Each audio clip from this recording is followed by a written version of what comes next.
one crazy group living across the street from another crazy group.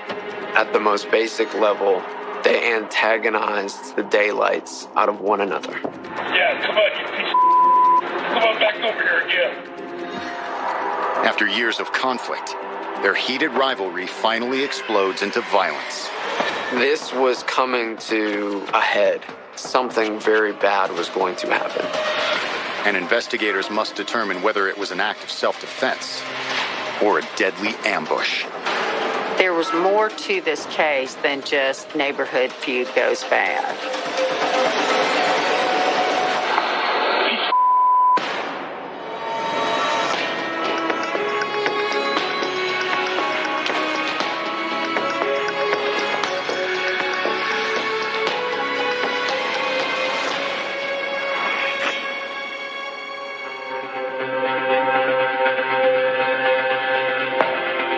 September 16th, 2013.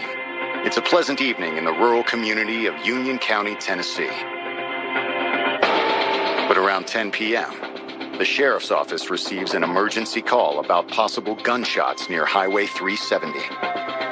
Highway 370, for the most part, it's a two-lane highway. There are neighbors around, but it's not a subdivision. When police arrive, they see a man lying in a ditch on the side of the road, and it appears he's been shot several times.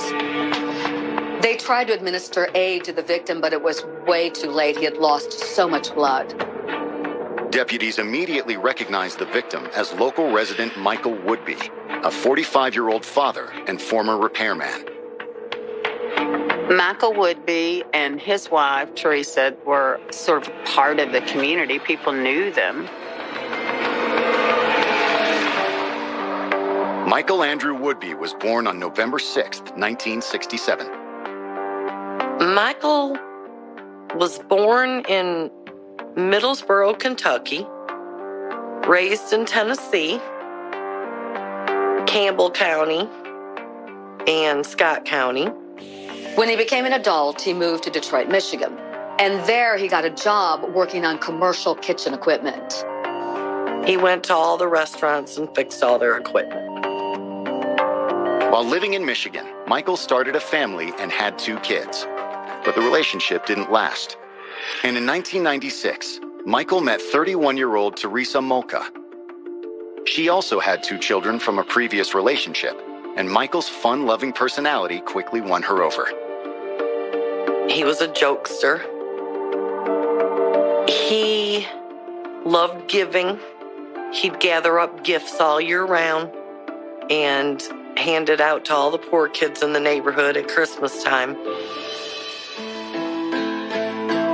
Over the next 17 years, Michael and Teresa built a life together and raised their 4 children. But as empty nesters in their 40s, the couple began to face some unexpected challenges. Because he was a large man and because of his physical condition, Michael ran into serious medical problems. He had had some heart issues twice. Had a heart event back in 2008 and then another one in 2009. And he just couldn't get around like he used to. While they're dealing with all of that, one of the daughters becomes pregnant and has a child, but she can't care for that child. So Michael and Teresa decided that they would. In 2010, Michael and Teresa decided to make things simpler and moved back to where he grew up in rural Tennessee. What I wanted was for our grandson to have stability and a forever home. It was getting really rough where we were living, and we just decided to come back. They found a nice little house along the highway about 25 miles north of Knoxville. The property we purchased had 6 acres almost. It has lake access all the way around it. It's close to the freeways, close to the hospitals. Teresa took a job as a nurse, while Michael stayed at home to care for their grandson. It's just a wonderful area to raise children in. We were happy with what we found. I mean, it was beautiful. The land was beautiful. But now, Michael Woodby has been found shot to death on the side of the road, not far from their home. Sheriff's deputies secured the scene, but keep in mind, this is a small department. They have limited resources, and they know they're going to need help dealing with such a serious case. So they call in the Tennessee Bureau of Investigation to help. Special Agent Andy Corbett is immediately assigned to the case. I met with the local sheriff's department there on the scene, and they shared what known information they had. Michael's body is found lying on its left side, and a preliminary search turns up 4 9mm shell casings. All 4 shell casings were in a pretty close proximity to one another and also close to where the body was at. They also find a wooden stick and a flashlight near his body, and they think he may have been holding those items when he was shot. Since the would-bes live nearby, investigators walk over to break the bad news to Michael's wife. After I was told deceased, I lost my mind. It was a blur after that. It was a blur. She's obviously distraught, but she's able to tell them as much as she possibly can. And what she does reveal is that she thought that her husband had gone out for a walk about 1/2 hour earlier. He was walking to get exercise, and this was his way to hopefully improve his health condition. It was very hot in the summer, so he preferred to go on his walks at night when it was cooler, and he usually took a walking stick. Teresa said that a few minutes after Michael left, she heard gunshots, but at the time, she hadn't been worried. He's a big man. He's not scared of anything, so I wasn't scared for him. My worry and fear didn't come on until I saw them police lights. And I thought, oh no. Teresa told police that she thought somebody had ambushed Michael, and she said she had a pretty good idea of who it might be. Coming up, investigators learn of a neighborhood feud like no other. You see people not liking their neighbor. This takes it to a level that's unbelievable.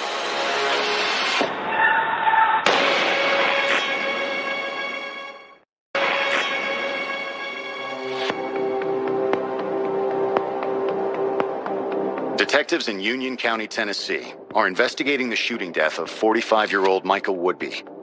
But his wife, Teresa, believes she already knows who did it. She tells police she's fairly certain it's a member of the Wagner family. Now, the Wagner family are neighbors, and the two families have had a long-running feud for a few years. They were, half an acre over. You could see the house, but, you're not right in a suburb area where you're right next to each other.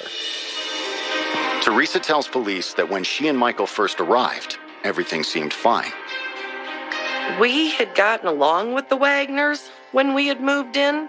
They were the first ones to come over and welcome us into the neighborhood. The problems began when the Woodbys discovered their new neighbors were operating a gun range on their property. The Wagners would allow people to test fire weapons and also recreationally fired weapons at that gun range. Keep in mind, this was a rural area of Union County, and there was nothing per se illegal about firing weapons on your own property. We're not talking about gunfire now and then. We're talking about constant gunfire. The Woodbys had moved to this very neighborhood so that they could raise their grandson. They went to the Wagners, asked for them to tone it down, and they claimed that the Wagners would not listen. That's what they did every time I stepped out the door. I heard the gunshots myself. But it wasn't until March of 2011, about 8 months after they moved in, when their feud really started. Mr. Woodby had suffered from a heart condition and had come home from the doctor and was trying to rest. The near constant gunfire was bad enough, but according to the Woodbys, the Wagoners started actually using explosives on top of it.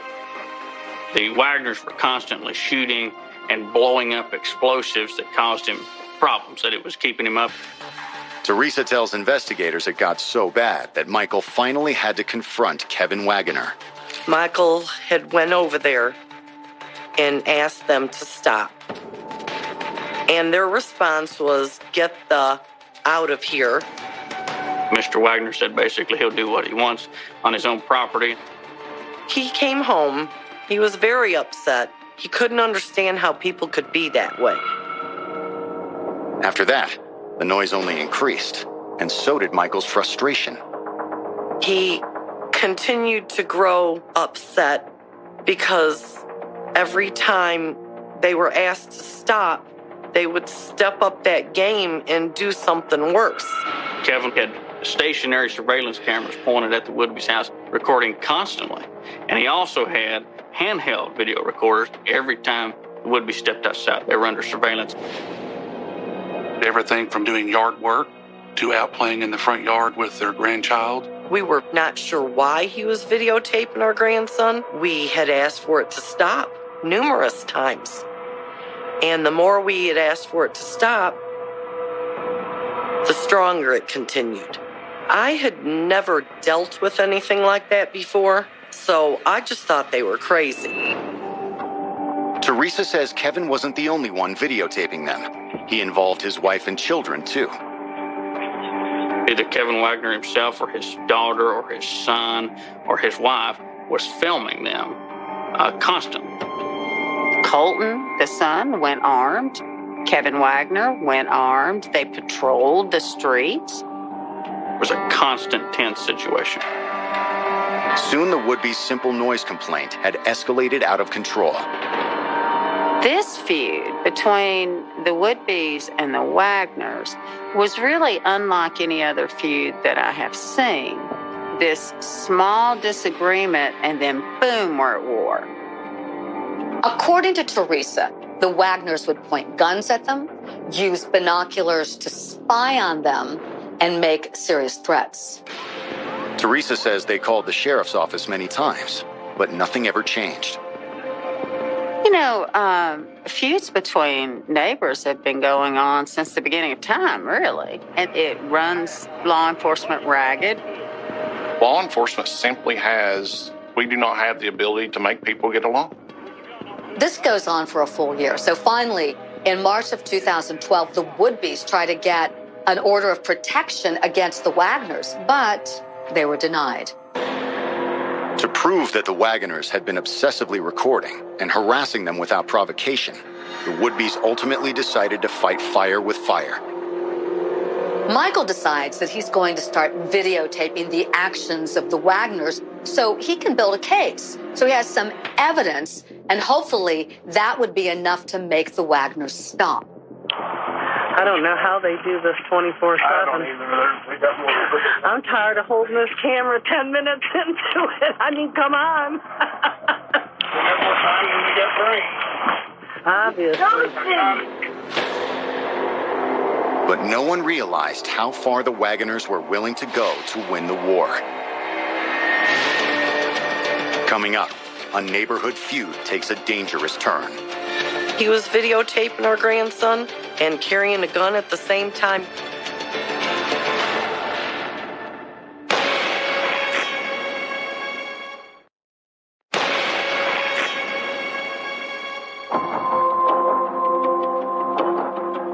Less than an hour after Michael Woodby was found shot to death near his home in rural Tennessee, investigators have a person of interest.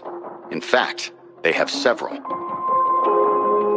There was a long-standing feud between these two families, and Michael's wife, Teresa, was convinced that it was someone in the Wagner family that did the shooting.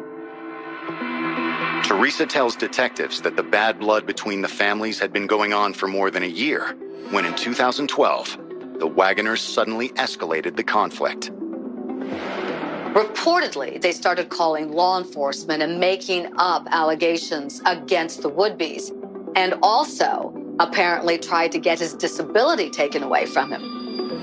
Hi there, my name is Kevin Wagner. I have information about Michael Woodby. If he's disabled, then I'm Mickey Mouse.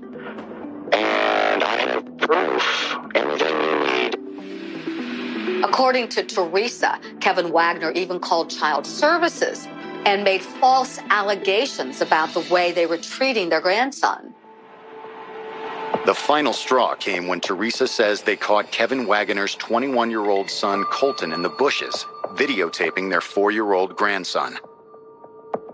That is what incensed them the most, is that an innocent child out in the yard playing would be videotaped. It was dangerous. They would videotape my grandson getting on his preschool bus with a gun in their hand, to the point where the bus driver wouldn't even come to the house to pick my grandson up anymore. She was terrified for the other children. On May 30th, 2013, just 4 months before the shooting, the Woodbys once again tried to get an order of protection. But just like their previous attempts, their request was denied. I have never been videotaped by a neighbor every day of my life, 24/7, whether I came out at nighttime or in the morning. Neighbors don't do that to one another. According to what Teresa has told police, it seems that the Wagners' campaign of harassment was taken to the next level, leading Kevin to eventually shoot Michael.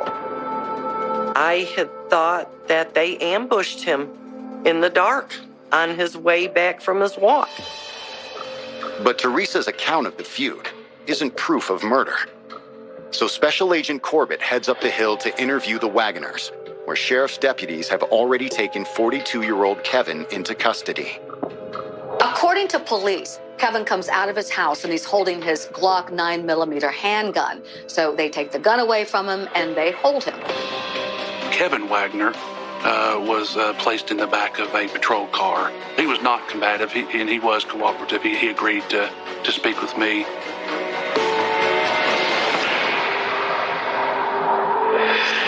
Kevin Lee Wagoner was born on August 5th, 1971, in Elkhart, Indiana. He enjoyed baseball when he was a kid, so we a lot of times I remember playing catch. He was always outgoing. He could talk to anybody. He was a great guy, would give the shirt off his back if he had to. After high school, Kevin planned to become a police officer. But his dream had been shattered during his final baseball game. There was an accident, and the kid that they were both running in the outfield for a fly ball, and the kid hit him in his ear, and it broke his collarbone and his canal to his ear and everything. So he lost the hearing in his ear. So he could never be a police officer. Kevin decided to switch gears, attending Indiana University in 1990. It was there he met his wife, Kennette. The two fell in love and Kennette got pregnant. So he dropped out of school and they got married in 1992. When Colton was born, Kennette decides that she's going to stay home and raise the child. Kevin goes out and gets a job as a purchasing agent. He'd done a lot of warehouse stuff, supervising, I guess, over shipments and in and out. Soon after, their daughter Kelsey was born. The family stayed in Elkhart for the next 15 years. But by 2009, the Wagoners decided it was time for a change. The kids were teenagers, and they decided they wanted warmer weather, so they packed up and moved down here to Tennessee. Kevin wanted to live off the land, raising the chickens and goats and things like that. That June, the family moved into the house on the hill overlooking Highway 370. He bought this property because it did have a lot of land and kind of a mountain area where he could use as a shooting range. We like to go shoot. The Wagner residence consisted of a house, a shed, and then another third building. Kevin decided he would refurbish that building and turn it into a gun shop. And by the end of the year, he opened for business. But in August of 2011, Kevin got the opportunity to work as a security guard for the Knox County school system. He always wanted to be a police officer. Being a security guard was the next best thing, and he loved it. But Kevin's dreams have been put on hold, as he is now the main suspect in his neighbor's murder. Coming up, Kevin Wagoner tells detectives his side of the story. Mr. Woodby told him he was going to spread his son's brains all over Highway 370.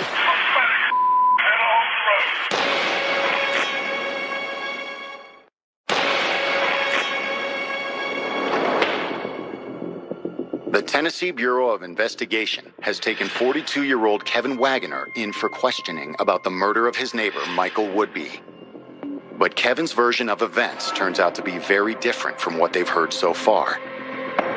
Kevin did not shy away from stating that there was this ongoing feud, but there was a difference of opinion or of what caused the relationship to sour. Kevin says the trouble began in the spring of 2011, about 8 months after the Woodbys moved in, and about 2.5 years before Michael was murdered. Kevin Wagner's version of why this conflict started was that he said Mr. Woodby came over and wanted to buy a weapon from his gun shop. Michael Woodby asked my brother that if he could purchase it without doing a background check. Michael Woodby had run-ins with the law in his past, and as a result of that, he had a felony conviction. It was something fairly minor, but in Tennessee, if you are a convicted felon, you can't have a weapon. Essentially, my brother told him no, that he couldn't do that, that he could lose his license. But Kevin says Michael wouldn't take no for an answer, despite his drug conviction. Instead, Michael suggested they let his wife buy the gun for him. It's called a straw purchase. And what that essentially means is that someone else's name is put on the paperwork. It's a legal loophole, and most people tend to get away with it unless that gun is used in the commission of crime. Kevin refused to sell Michael a firearm in contravention of federal and state law. And that was the beginning of the end of their relationship. Kevin says that's when the Woodbys suddenly changed their attitude about the gun range. They had to shoot the guns in order to make sure they worked before they could sell them. So Woodbys didn't like it that they could shoot the guns and wouldn't sell them one. Kevin told police that when all the noise complaints didn't work for the Woodby family, they took it to the next level and started making threats against the Wagners. Oftentimes, it was very petty. You're looking at me, you're looking at my wife, you're looking at my child, you're looking at me cross. There were lots of accusations. Mr. Woodby and his wife would call the police quite often. The police would never find anything and never made a report of any incident that went on. So he would ask the police if what he needed to do with his neighbor, and they advised him that he needed to record incidents that took place. They needed something that had a date and time stamp for them to be able to do something to Mr. Woodby. Just like the Woodbys had, Kevin Wagner tells police he bought the handheld cameras to gather evidence for a restraining order against the Woodbys.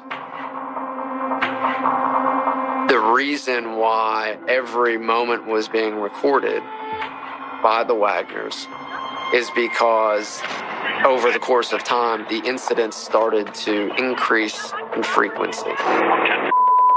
People are freaks. Kevin says that in August, Michael assaulted him in their yard. But Michael threatened to do even worse to his son, Colton. He said he wanted to kill him, that you're not going to miss your son. I'll go to prison, that you won't have your son no more, kind of comments. Mr. Woodby told him he was going to spread his son's brains all over Highway 370. Kevin says that when the court refused to grant a restraining order, he decided to go public. In early September of 2013, we had a package arrive in the newsroom, and it was a DVD. So we pop it in to watch it, and it's footage of this Union County neighborhood, and it captured a screaming match between Kevin Wagner and Michael Woodby. Also in that package was a letter and a stack of documents from Kevin Wagner where he lays out his case that Michael Woodby is dangerous, violent, is out to get them, and law enforcement wouldn't do anything.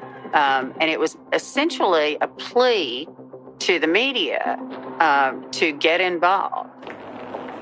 But the strategy seemed to backfire, leading to a direct confrontation on the night of the shooting. Wagner stated that he was out for a night walking with his son. They were going to go down the street and check on an empty house that they had told the lady that lived there that they would do periodically, make sure nobody was breaking into it. Kevin and Colton claimed that when they got there, they found Michael Woodby outside acting strangely. According to Kevin, Michael was drunk and attacked them without warning. Kevin Wagner stated that Michael Woodby was coming at him with this stick, attempting to strike them. He was screaming at Woodby to get back. He wasn't sure what was going on, but Woodby was coming after his son again. In fear for his son's life, he shot Michael Woodby and killed him in self-defense. Kevin said he was the one who made the call to 911, and that's how the sheriff's department found out about the shooting. When investigators speak to Colton, he tells a similar story. Colton Wagner stated that Michael Woodby struck him with a large stick, specifically on the shoulder and the head. But will the evidence support their claims of self-defense? Coming up, investigators discover there's still more to the story.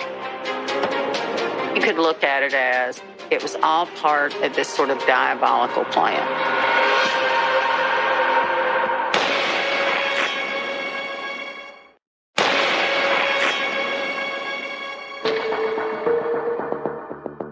Kevin Wagner has just confessed to killing his neighbor, Michael Woodby, but he insists it was necessary to protect his son. He said Michael Woodby was coming at them, swinging this stick. At that time, he opened fire. But something doesn't sit right with investigators. I found there to be some inconsistencies in their stories. Colton said Michael hit him on the head, but according to police, Colton did not appear to have any injuries, and he refused to go to the hospital for treatment. The biggest thing is that Mr. Wagner stated that the shooting occurred on his side of the road, what we would call the Wagner side of Highway 370. However, Michael's body wasn't found on the Wagner side of the highway. All of Mr. Woodby's belongings, including that stick, are in the ditch on Mr. Woodby's side of the road. If police are to believe Kevin's story, Michael would have had to make his way across the road with the stick in his hand, with a flashlight in his hand, after being shot 4 times and collapse in a ditch. And what belies that, first, is that there's no blood in the road. That was something they searched extensively for. And the shell casings that were found were over 25 feet away on the other side of the road on Mr. Woodby's side. Detectives confront Kevin about the discrepancies in his story, but he refuses to budge. So less than 24 hours after the murder, they decide to charge him with criminal homicide, and his son is charged with facilitation. He couldn't believe that we were actually charging him for this, that he felt that it was, that it was a self-defense type issue. I was shocked, to say the least. I mean, that's not Kevin. Kevin has been around guns all of his life. There's never been a question of him harming anybody. Armed with a search warrant, investigators descend on the Wagner home, seizing boxes of video recordings, weapons, and computers. There's 100 to 200 hours of video recording that we recovered. Then there was about 180 hours of audio recording. It soon becomes clear that Kevin Wagner wasn't just collecting evidence against his neighbors. He was obsessed with them. I've never seen anything like it. You know, you deal with people with surveillance cameras around their home. Never seen anything like this. At first glance, the contents of the videotapes appear to support Kevin's claims. Some of the recordings from the Wagners would capture Michael Woodby at his worst. He would say things toward them, hateful things. Come on. Yeah, come on, you piece of. Come on back over here, yeah. But it contained no lead-up to the actions of Mr. Woodby. We thought that was odd. It contained only excerpts of the most egregious acts of Mr. Woodby. And it would lead one to think that Mr. Woodby was, oh my gosh, he's a horrible neighbor. But after reviewing all of the footage, investigators believe Michael had been goaded into those outbursts. You could tell that he wasn't just out there just yelling for no reason. It was always about something that the Wagners had done prior to those cameras coming out. They would taunt him to the point where he would come out yelling. And the minute he would start yelling, they would turn that camera on to make it look like he was just coming after them for no reason at all. I'll tell you right now. I'll kill you, Rick. I don't give a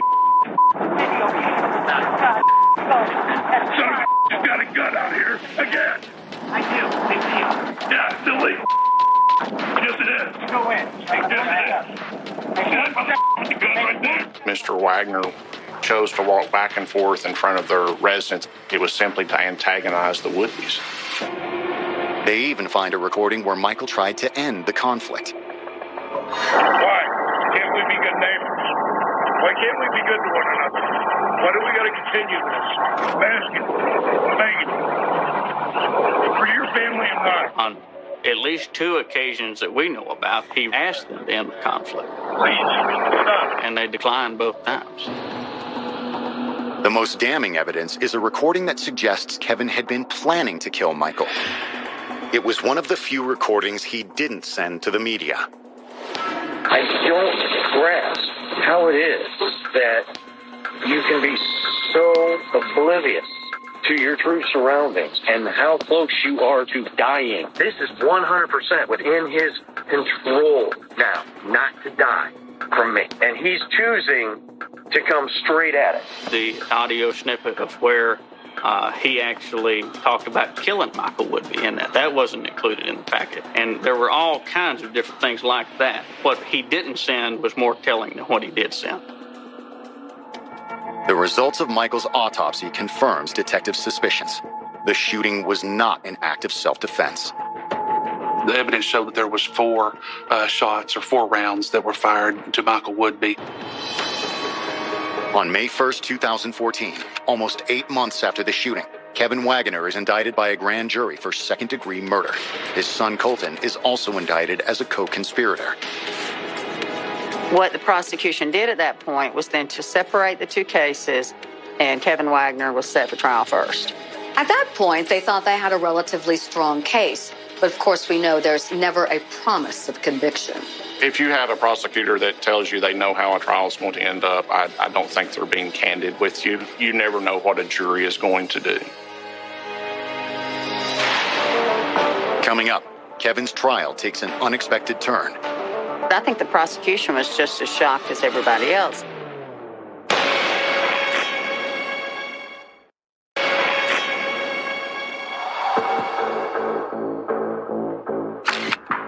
Kevin Wagner and his son Colton have both been charged in the murder of their neighbor, 45-year-old Michael Woodby. And on August 25th, 2015, 2 years after the fatal shooting, Kevin is the first to stand trial. My thoughts and prayers were that they would be convicted. All the meanwhile praying, God forgive me for feeling that way about somebody. Prosecutors describe Kevin as a man so obsessed with his war against Michael that he was willing to do anything to win it. They argue that Kevin deliberately pushed Michael Woodby to the edge, to the breaking point, so that he could capture his apparently maniacal behavior on camera, and that Kevin used his own son as bait. Sending those DVDs to the media set up his claim of self-defense. We believe that that was a planning packet for him to lay the groundwork when the opportunity presented itself that he could murder his neighbor. And 3 days after Kevin sent those DVDs to the media, an opportunity presented itself. Mr. Woodby was walking on Highway 370, as he often did, with a walking stick in one hand and a flashlight in the other.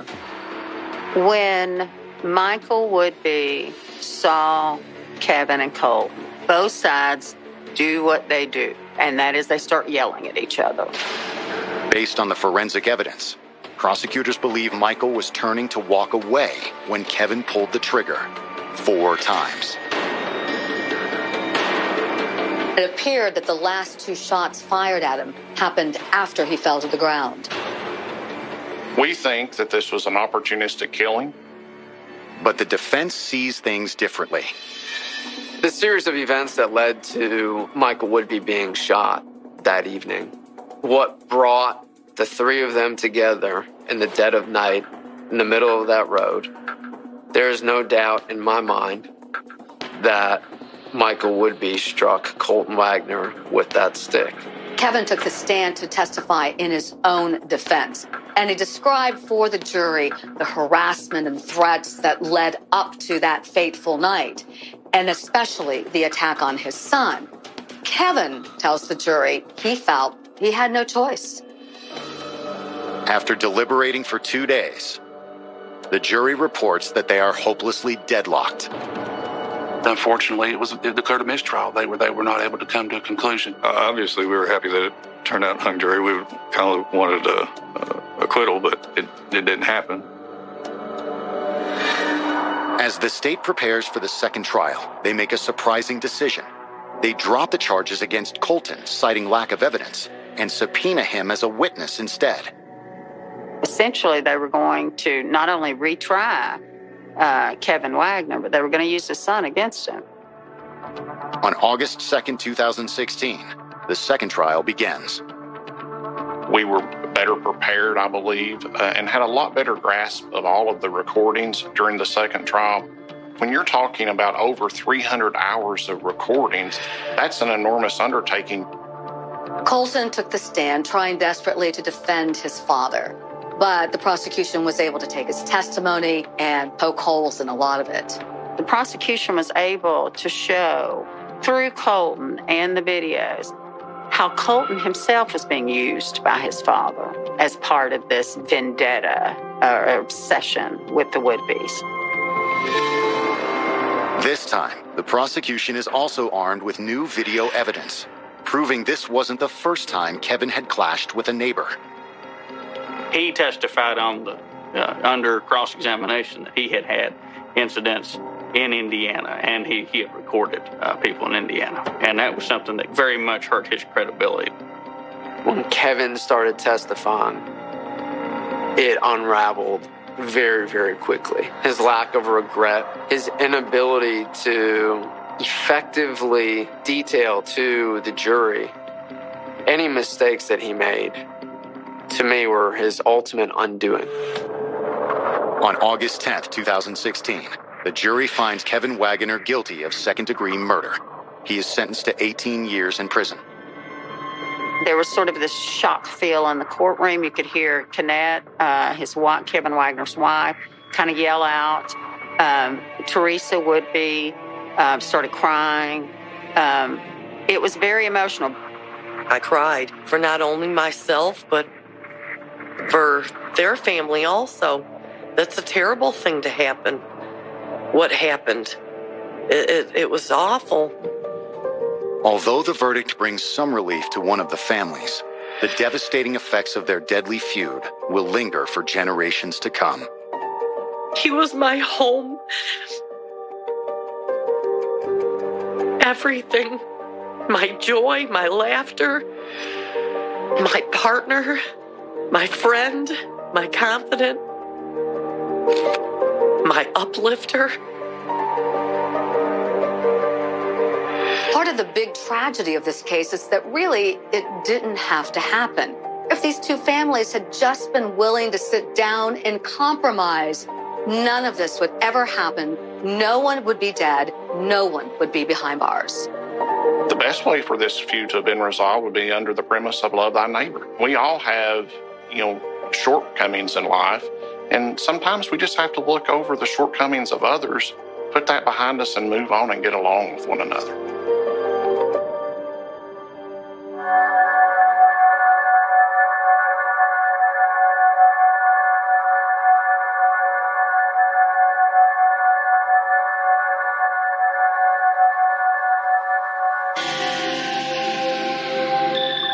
There's deer all the time, turkeys, raccoons. There's a lot of wildlife in our neighborhood. He especially liked the deer. He built a custom feeder, and that's where he kept the corn. Until his disgruntled neighbor decided to put an end to his hobby. I go home. There's dead growing. And when it's one dead animal, it's easy to think it's a coincidence, but it didn't stop there. And when their feud ends in bloodshed, investigators must determine who's to blame. It wasn't something that was happening over the course of a couple months. These guys had been at it for years. It's the Hatfields versus the McCoys, and it was just one of those perfect storms.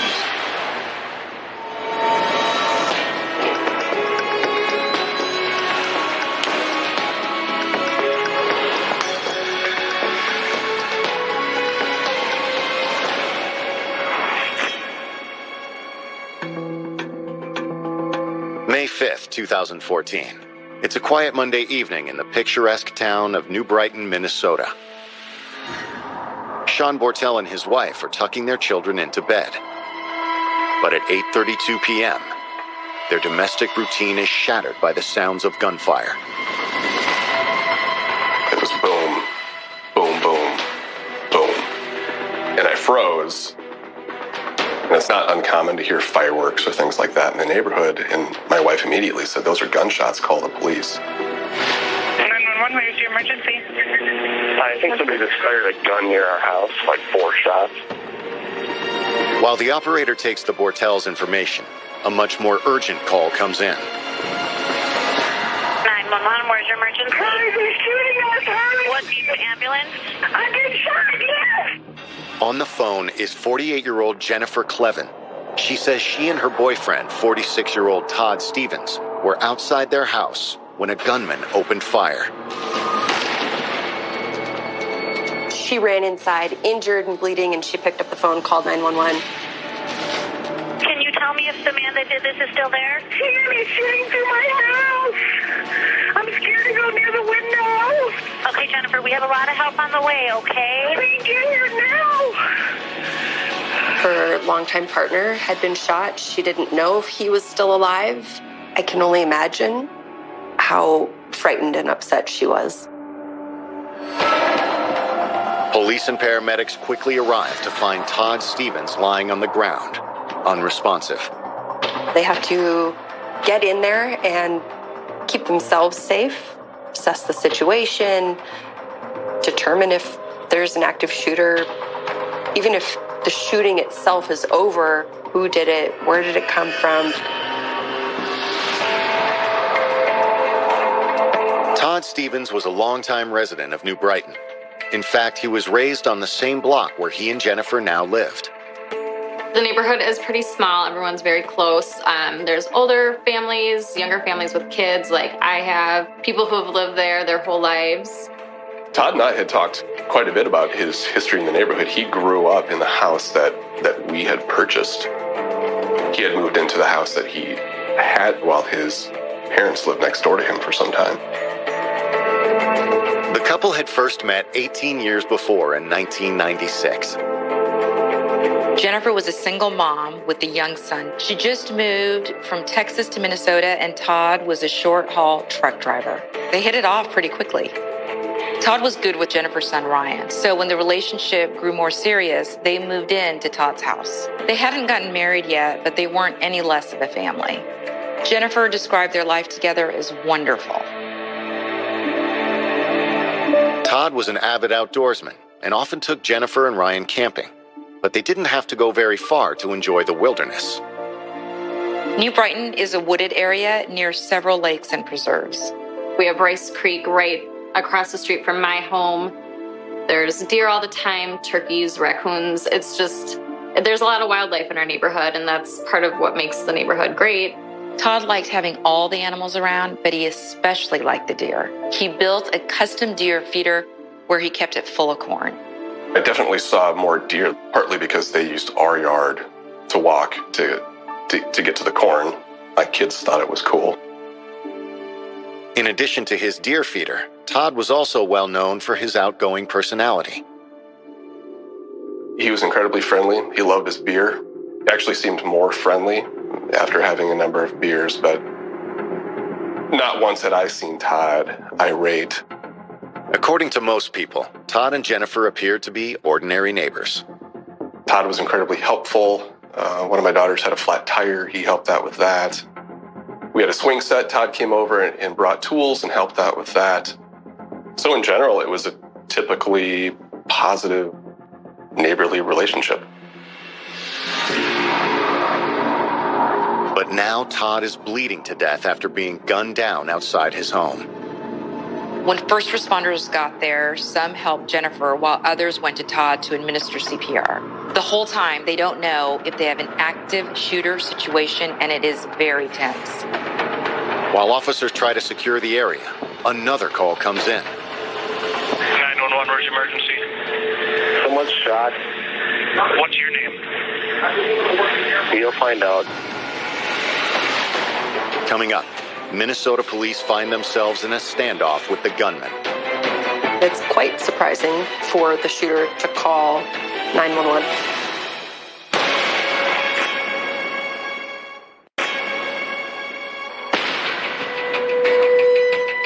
In New Brighton, Minnesota, police and paramedics have descended upon the home of Todd Stevens and Jennifer Clevin, both victims of an unexplained shooting.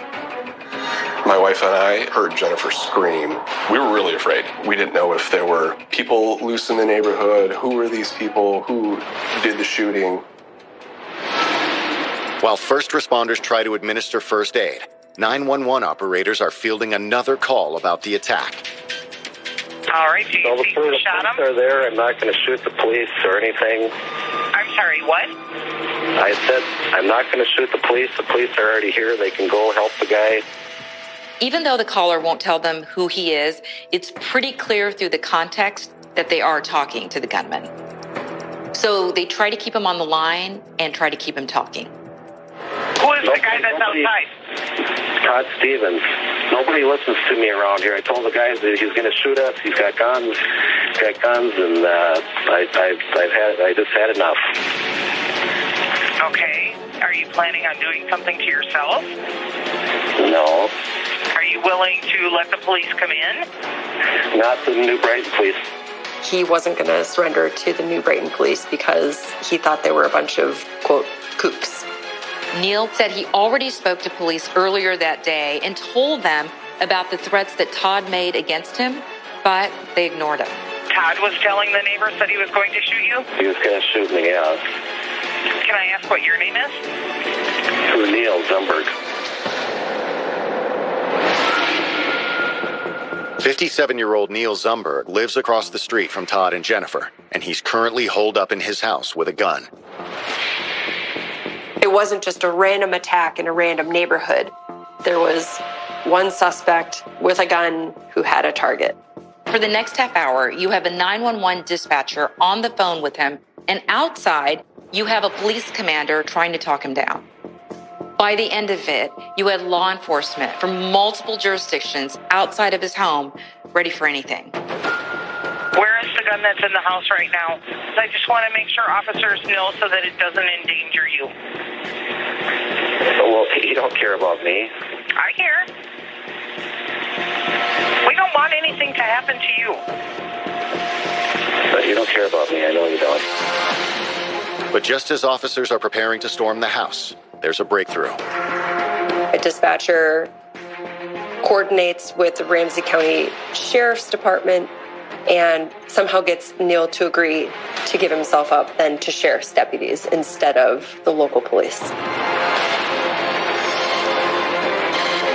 In the end, he just stepped out of his house with his hands up and went outside quietly.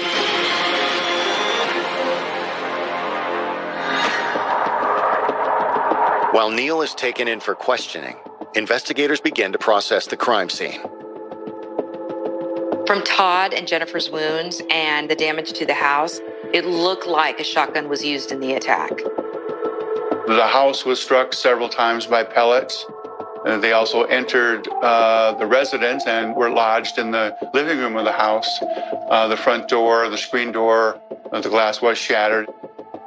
Outside the corner of the house, they found 4 spent shotgun shells. They mark all the shells and they have to take all their photographs. The shooter was 125 feet away across the street. A search of Neil's house turns up 3 possible weapons. Neil Zumberg had 3 long guns.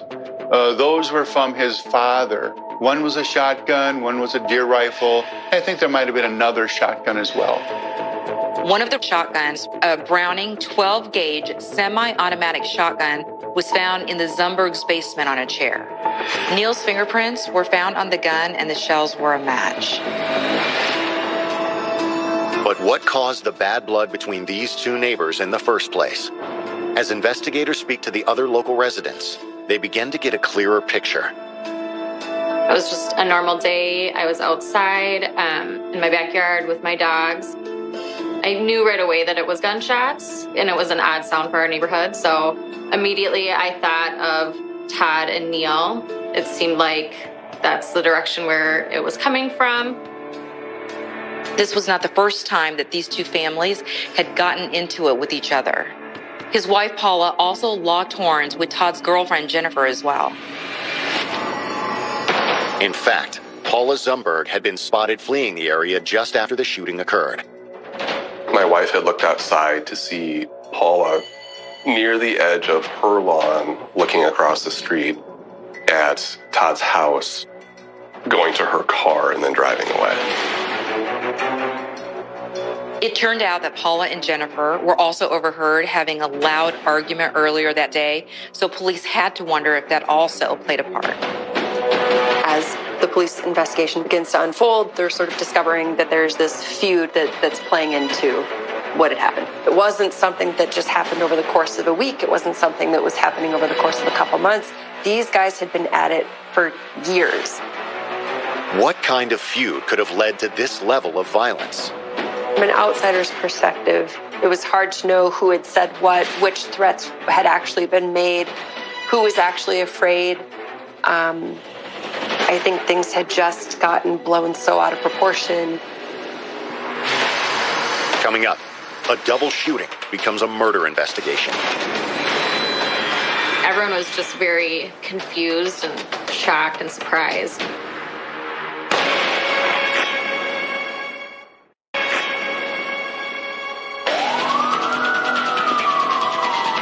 46-year-old Todd Stevens and his girlfriend, Jennifer Clevin, have both been shot by their neighbor. Unfortunately, Todd's wounds proved to be fatal. Todd had also been hit several times with a shotgun blast, so he had wounds to his head, to his chest, to his abdomen, and his extremities. He bled to death before they could do much for him. Jennifer is luckier. Thankfully, her injuries weren't as serious. She was hit twice with the buckshot. One of the pellets went through the right side of her abdomen and the other her left. While doctors tend to Jennifer's wounds, investigators ask her to help them figure out how the shooting occurred. She had a first row seat as a witness to what happened. She was a victim of the shooting, and she was, a part of this feud for all those years. But the first thing they had to do was break the bad news to Jennifer. It's hard to imagine to lose your boyfriend of 20 years, but then to also be an eyewitness to his murder. Is Todd dead? I'm sorry, he has passed away.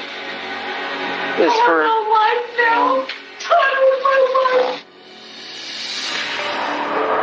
Jennifer says they lived across the street from the Zumbergs for over 17 years. And at first, the two families got along well. Todd and Jennifer were in the neighborhood first. The Zumbergs bought their home, I believe, in 1998. Neil was a physical therapist, and his wife Paula also worked in healthcare. They had 2 boys and a girl. The Zumbergs would come to Todd Stevens' house and have cookouts and what have you. One of the Zumberg sons, Jacob, even became best friends with Jennifer's son, Ryan. He was raised in the house with Micah. I love Jake. Over the years, however, Jennifer says Neil became increasingly hostile towards them for what seemed to be nothing more than a simple disagreement. Todd's deer feeder was directly in his front yard, so next to our house, and of course in plain sight of Neil's yard. Mr. Zumberg did not like the victim and his girlfriend feeding the deer. He didn't like that because the deer would come into the yards, pass through his property. Zumberg tried to argue that feeding the deer was illegal, but the truth was, he didn't like having them around. He just saw them as pests. It's not illegal to feed wildlife, especially deer. You're just using corn. But Neil decided he was going to put a stop to it anyway. According to Jennifer, around 2012, Neil Zumberg started a campaign of retaliation and of harassment to make them stop feeding the deer. When intimidation didn't work, Jennifer says Neil went after the source of the problem. My deer feeder came up missing. If they weren't going to listen to reason, Neil just figured he'd destroy the damn thing. But Todd wasn't the type of person to just let that go. Good old Todd, he got some PVC pipe and poured some concrete in the ground and put a new one in there. There were multiple deer feeders, I think, that were broken. I don't think it was just one incident. Then, as the skirmish continued, a mysterious letter was delivered. Everyone in the neighborhood got a letter in their mailbox the same day. It was a Xerox copy.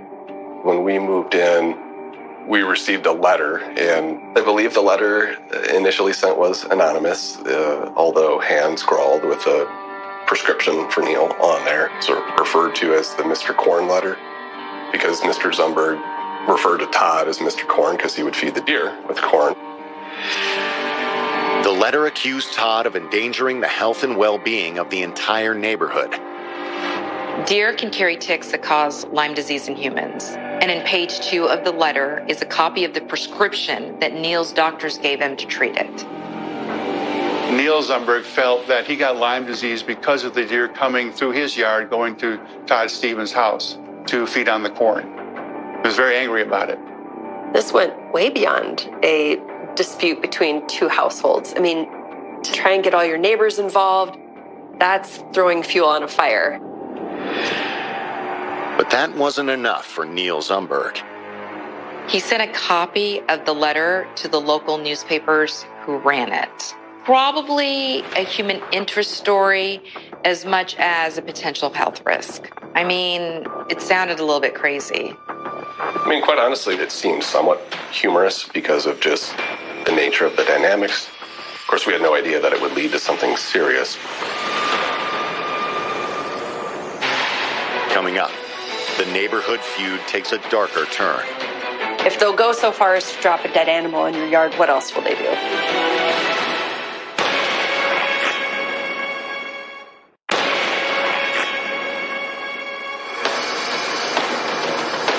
Hours after a neighborhood shooting left Todd Stevens dead, Minnesota police have the gunman in custody. According to Todd's girlfriend, Jennifer, they were targeted by their neighbor across the street, Neil Zumberg, because he didn't like them feeding the wild deer. Jennifer tells police the feud had been brewing for almost 10 years. And in 2012, Neil took his campaign of harassment to a new and disturbing level. I come home, there's dead throwing. And when it's one dead animal, it's easy to think it's a coincidence, but it didn't stop there. Soon, there were all kinds of dead animals showing up in the yard. Dead bird, a deer leg. 2 weeks later, another deer leg. She apparently got fed up with it and decided to go to local law enforcement. Jennifer was afraid.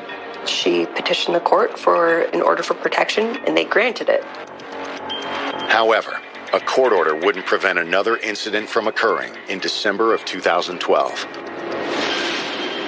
It was a winter when there were 2 dead deer in Todd's lawn. We were just walking out to take our girls to the bus stop, and traumatic sight for them to see. Todd was already outside, Jennifer was outside. They clearly were frustrated, understandably so. Can you imagine waking up and finding dead animals in your backyard? I mean, we have dogs, and sometimes we'll find little critters in the yard, easily explainable. But random animals in your yard, that's a whole different level. That's designed to scare you. Police got involved and tried to figure out maybe who placed them there. Todd certainly thought Neil did it. Neil denied that. So a lot of indirect anger was placed towards each other. Jennifer says when they confronted Neil, he threatened to kill them too. There was a sort of a gradual escalation of things. You know, it went from veiled threats that stemmed from frustration out of their feud that went to threats of violence. He walked on and said, I'm going to kill you. After that, Todd and Jennifer decided to install security cameras outside their house. They were tired of the arguments and the police coming. They put cameras up, and they faced those cameras to the Zumberg residence. Once the security cameras went up, there were no more dead animals found in the yard, so that's telling. But still, the threats continued. By the spring of 2014, tensions had reached an all-time high. And that led to another confrontation with Neil's son, Jake. There was a run-in at the Spring Lake Park VFW where Jennifer and Todd were playing bingo, and the Zumberg son, Jacob, was there and approached the couple. Jennifer said he'd been drinking and accused them of giving his father Lyme disease. He was so angry and so aggressive that management kicked him out. He said, I'm going to kill y'all and burn your house down. They were legitimately afraid and called police. Jacob was gone by the time they got there, but cops said, call us if you see him again. And he was charged with making terroristic threats. So the police already had Neil Zumberg in custody, but it makes you think, did the son have something to do with it and his father was just covering it up? A week later, on May 5th, Jennifer ran into Jake again. She had gone to pick up food at a local takeout place, and as she was leaving, Jacob came in. Knowing that he had essentially gone off the grid for the last week and that the police wanted her to let them know, she called the cops. Jake was arrested at the restaurant, and when Jake's mom, Paula, got wind of it, she was really angry at Jennifer. That was the straw that broke the camel's back on this kind of a Hatfield to McCoy situation. When Jennifer got home, about 8:30 p.m., Paula was right there and walked outside to confront her. Jennifer tried to diffuse it, or at least open it up to an actual conversation. But according to Jennifer, Paula wasn't interested in talking. She's like, oh, I'll kill you myself. There's no telling how far that altercation might have gone if Todd did not step in. Jennifer said that when Todd came outside that he didn't say a word, he just came out silently and stood next to her. For a moment, it seemed the situation had been diffused. Then, the first shots rang out. Neil Zumberg suddenly came from around the corner of the house and started blasting them with the shotgun without any warning. When she saw Todd going down, and I think just sort of looked up and realized that Neil was over there with the gun, and then she scrambled inside to call 911. The bullets are coming through my front door. And Paula kept saying, shoot, shoot, shoot, shoot. She was adding them on to shoot. It's a harrowing story, and one that seems to fit the evidence gathered so far. But when detectives speak to Neil Zumberg, the story he tells is very different from anything they've heard so far. Coming up, was it murder or an act of self-defense? He's threatened to kill me, my wife, my kids. He said, I just had enough.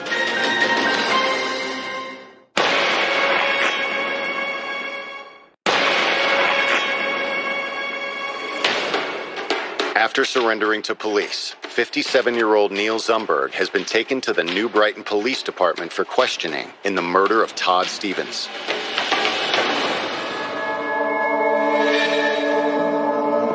We'd like to talk to you about what happened tonight, kind of what spurred you on, what happened with the argument. You feel like you can tell us the story? I probably should. It's up to you. We'd like to hear from you because we don't know. There wasn't a whole lot of question that Neil had been the gunman. I mean, he called police, he surrendered, They just needed to secure the physical evidence to sort of corroborate his story. Neil agrees with only two things Jennifer told police: what started the feud and what caused it to escalate. This is all about deer, basically. New Brighton police won't do nothing. These people made our lives miserable, and they just didn't do anything about it. Like Jennifer, he says the relationship between their two families started out good. But when Todd built that deer feeder, Neil's life became a nightmare. There was one deer, and then it turned into 5 deer, and then 10 deer, and then frickin' 20 deer, and then our whole lives turned into deer. I just wanted them to stop feeding the deer. The Zumberg family would observe the deer coming through because their property abutted a railroad track, I believe, and some woods. So the deer would come out from that area, across the Zumberg backyard. Neil says he first tried putting up a fence to block the deer, but Todd retaliated. Todd got really pissed off because he cut the fence that's on the trail that goes along our property, so the deer can get through there easier. A little while after that, Neil says that he contracted Lyme disease. And the only logical reason seemed to be all the wild deer. He tried to warn his neighbors with the letter, but the Jennifer started to falsely accuse him with ridiculous accusations like leaving deer parts on his lawn. It was just lies. They just wanted me to quit complaining about the deer. And the New Brighton police says, we just want you to stop. Just stop. We don't care what's right or wrong. This one cop told me to stop it, So they're like, well, no, I'm not going to stop it. I got Lyme disease. Neil says his illness, as well as the court order Todd and Jennifer had placed against him, affected his ability to work. And things only got worse. Todd liked to work out in his garage, so he always had a bench press bar and would kind of blare the music and be lifting weights in the driveway. And it was always super loud and kind of way hyper masculine. He also said that Todd was loud at parties at his house and shooting his guns. I wanted to be a good neighbor. We just moved in, and he was all boom, boom, shooting his 30-30 up in the air. So it just went on and on. I mean, with them getting drunk and just making our lives miserable. Officers had been called before, sometimes for the dispute between the neighbors, and sometimes to respond to domestic events over at Todd and Jennifer's house. Police records appear to support Neil's claims. And Neil says that after he filed his complaints, Todd turned his violent aggression toward him. He would get pissed off just because I complained about the deer. And he'd make threats, and they always instigate the According to Neil, his son Jake didn't start the confrontation at the park. Todd did. It was Todd that was trying to pick a fight with him. He's done the same thing with my son Nick, threatened to kill me. Neil says it all came to a head the night of the shooting, after his son Nick called to tell them Jennifer had Jake arrested. She went out, I saw him pull up, and she goes, I'm going to go give them a piece of my mind. My wife went out. I said, no, just stay in the house. Next thing you know, they're swearing back and forth, and I came out. He apparently grabbed the shotgun in case things got out of hand because he knew that Todd and Jennifer had guns at the house. Neil said that he actually got that gun prepped a week before the actual shooting, loaded it, showed his wife how to use it, and stuck it under a couch in the living room in fear that things would escalate. So he comes from around the side of the house, trying to keep out of sight. According to Neil, he's not planning on doing anything.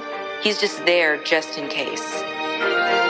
I was watching, making sure that they weren't going to shoot my wife or something. And this happened, man.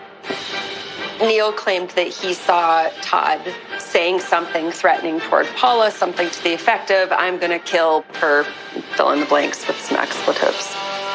He carries a gun and stuff, and they're screaming and yelling, and all he had his arm like this, and then he kind of went down like this, and I just, I don't know. I mean, I wouldn't be surprised if he was armed. That's when Neil opened fire. His wife was in danger, so he just pulled the trigger, and with all the adrenaline going, he just kept on shooting until it was over. What made today different? I don't know, just everything. All that put together? Fear. My wife's crying. She can't sleep at night. Fear of getting shot. Neil didn't come across as a cold-blooded killer in the interview. Near the end, he even asked how Todd and Jennifer were doing. They hadn't told him yet. Hopefully, he's all right. I got the feeling he's not. How about her? Huh? She's never been an intended target of anything. But whether or not Neil intended to kill anyone, the fact remained that Todd was dead. The day after his surrender, Neil is charged with second-degree murder and attempted murder. As for Neil's wife, Paula, police tracked her down at her mother's house. But when they brought her in for questioning, she lawyered up. She wasn't saying anything. Prosecutors try to reach a plea agreement, but Neil refuses. So on May 8th, Paula Zumberg is also charged with aiding and abetting her husband's crimes. Coming up, two warring families face off in court. This wasn't self-defense or a crime of passion. He planned to kill Todd Stevens. Like I said, it's the Hatfields versus the McCoys.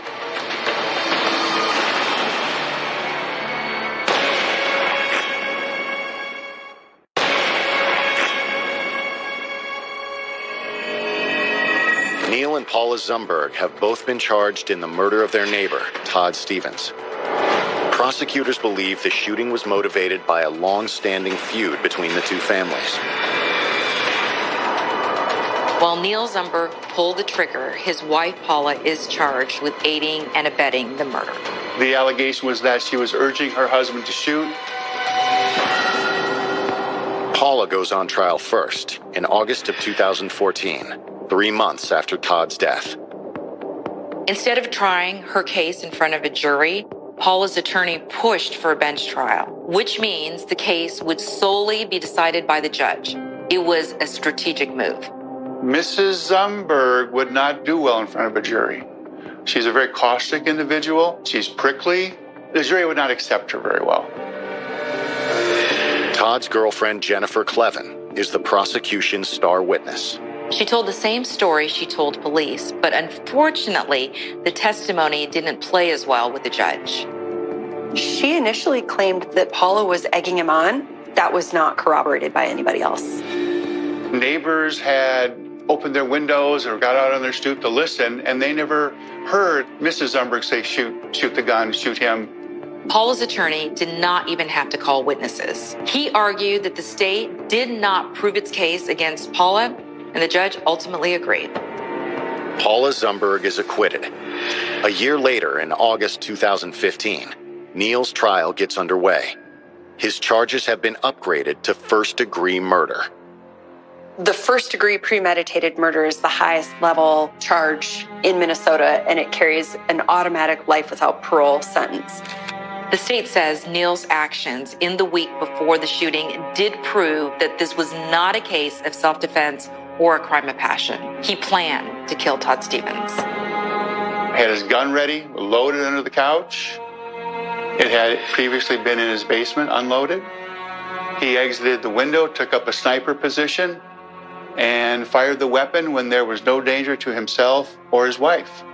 And that videotape is quite important. The footage is grainy but chilling. It shows Paula coming out of her house and getting into a shouting match with Jennifer.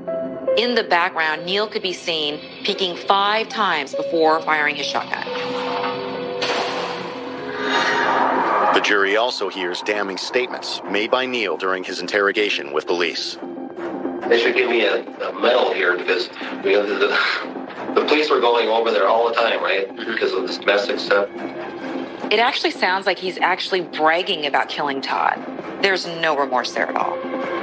It's going to be used by the prosecution to build their case, again, to show that this was intentional. It pointed to a guy with a plan, that he wanted this guy gone, and that he was willing to take it that far. In a surprising move, Neil Zumberg decides to testify in his own defense and tell the jury his side of the story.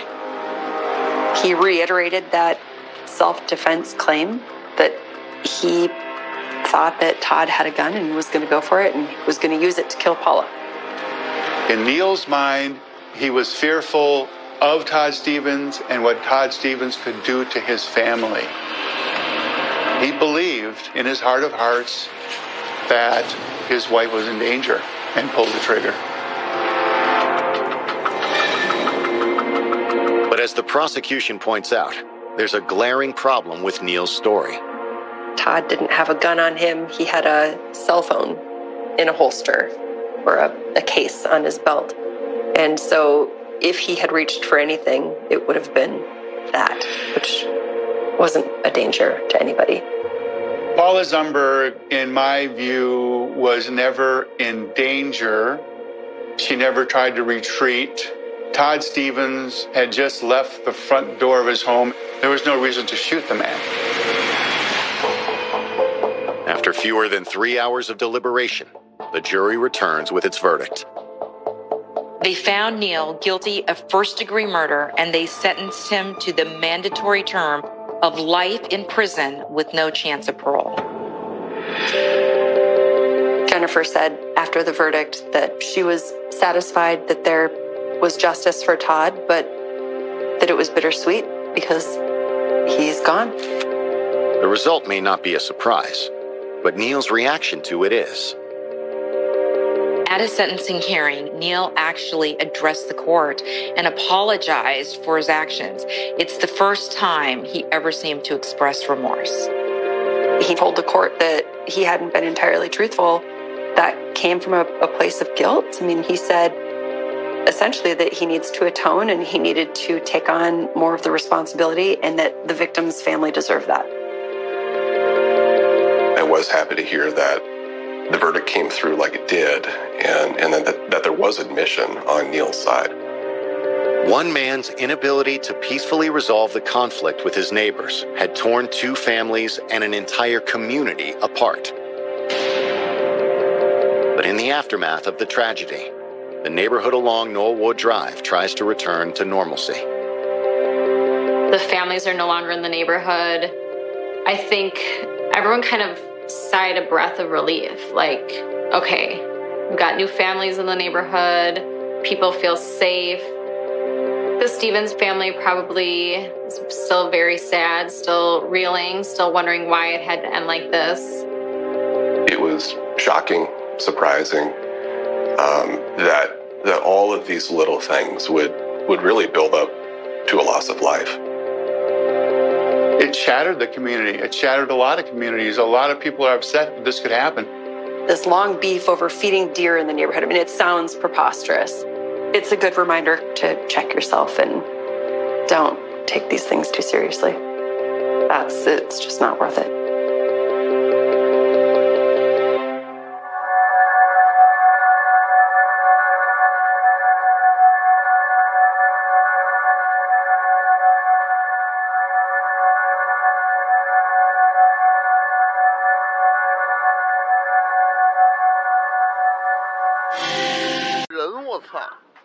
哎，真不，我说这不是一个级别的，那个，哎，这200不算贵，比北京那便宜。哎，我跟北京跳那个，就刚才你们看那视频，那是一个小湖，你知道吧？那个小湖，你给人感觉吧，反正也挺吓人。我操，这他妈面对整个大海，从他妈那往下跳，远处，哎呦，我操，那制空感，妈吓死个人呀！吓死个人呀！这动感体验是什么？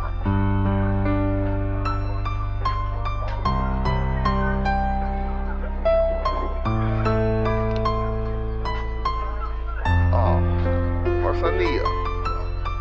哦，这是玩3D 的。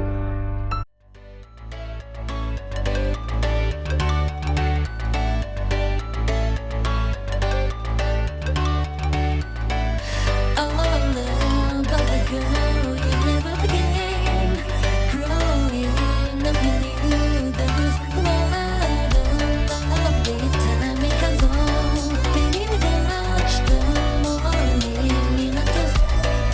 Yes, you can believe me. Yes, you know that I am sure. I sat there looking out the window, wonder if I could bring them the leaf. I could bring my lover. And baby, you make me wait. Now here I go, going back on the road. Now here I go, going back on the road. Now here I go, going back on the road. Now here I go, going back on the road. With you back there again, play the music back there again. I saw the looking out of the window, wonder if I could bring them down. If I could bring my love now, baby, you made.